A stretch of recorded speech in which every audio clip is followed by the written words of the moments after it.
அனைவருக்கும் வணக்கம். தெய்வீக பலன்கள் சேனல் சார்பாக தங்களை அன்புடன் வரவேற்கிறோம். இன்றைய காணொளியில் நாம் காண விரும்புவது கோகுலாஷ்டமி சிறப்பு பூஜையை வீட்டிலிருந்து செய்வது எப்படி என்பதை பற்றி இந்த காணொளியில் விரிவாக பார்க்கலாம். வாருங்கள் காணொளிக்கு செல்லலாம். மறக்காமல் ஒரு சப்ஸ்கிரைப் செய்யவும். எல்லா வளங்களையும் தரும் நன்னாளாக இந்த கோகுலாஷ்டமி அமைகிறது.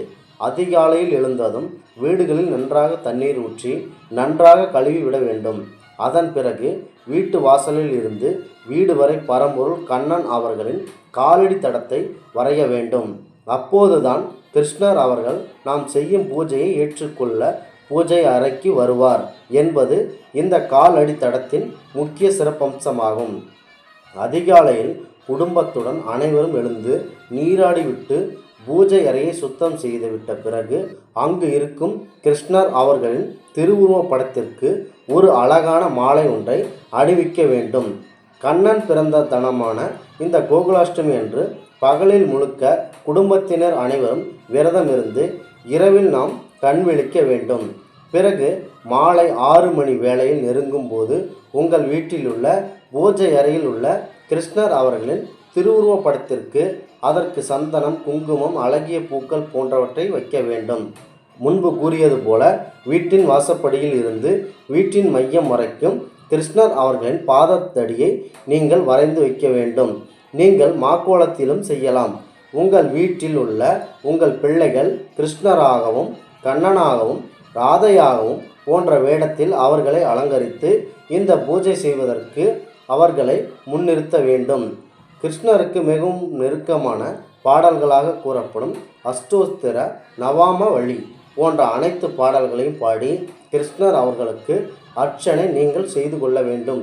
மேலும் கிருஷ்ணர் கண்ணன் அவர்களுக்கு மிகவும் விருப்பமான வெண்ணெய், சீடை முறுக்கு, அதிரசம், லட்டு, அவல், தயிர், பால், பழங்கள், கற்கண்டு, அப்பம் போன்ற இனிப்பு வகைகள் இதனுடன் சேர்த்து அவருக்கு மிகவும் விருப்பமான பலகாரங்கள் போன்றவற்றை நீங்கள் முன்கூடியே செய்து அவருக்கு நெய்வேத்தியமாக படைப்பதற்காக வைத்திருக்க வேண்டும்.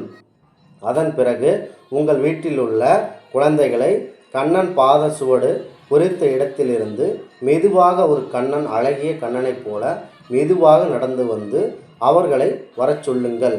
மேலும் அந்த கண்ணன் அவர்களின் ஆசிர்வாதங்கள் உங்கள் வீட்டு பிள்ளைகளுக்கு கண்டிப்பாக கிடைக்கும். அனைத்தும் செய்து வைத்த பிறகு கற்பூர தீபாராதனை மெதுவாக உயர்த்தி காட்டி பூஜையை முடித்து கொள்ள வேண்டும். மேலும் வந்திருப்பவர்கள் அதனுடன் சேர்ந்து விரதத்தை முடித்து கொள்ள வேண்டும். நீங்கள் இந்த கோகுலாஷ்டமி இந்த சிறப்பு பூஜை உங்கள் வீட்டிலிருந்து நிச்சயம் மேற்கொள்ளுங்கள். உங்களுடைய வாழ்க்கையில் உள்ள அனைத்து துன்பங்களையும் நீக்கி ஒரு நல்ல வாழ்க்கை அமைவதற்கான வாய்ப்புகளை பகவான் கிருஷ்ணர் அவர்கள் ஏற்படுத்தி தருவார். உங்களுடைய குழந்தைகளின் எதிர்காலமும் எந்த ஒரு நோயும் இல்லாமல் நல்ல உடல் நலம் பெற்று வாழ்வதற்கான வாய்ப்புகள் பகவான் அவர்கள் வழங்குவார் என்பதில் எந்தவித மாற்று கருத்தும் இல்லை. எனவே கட்டாயம் செய்யுங்கள். தெய்வீக பலன்கள் சேனல் சார்பாக இந்த தகவலை உங்களுக்கு பகிர்ந்தமைக்கு நாங்கள் மிகவும் நன்றியை தெரிவித்துக் கொள்கிறோம். மீண்டும் ஒரு நல்லதொரு காணொலியில் உங்களை சந்திக்கிறோம். நன்றி, வணக்கம்.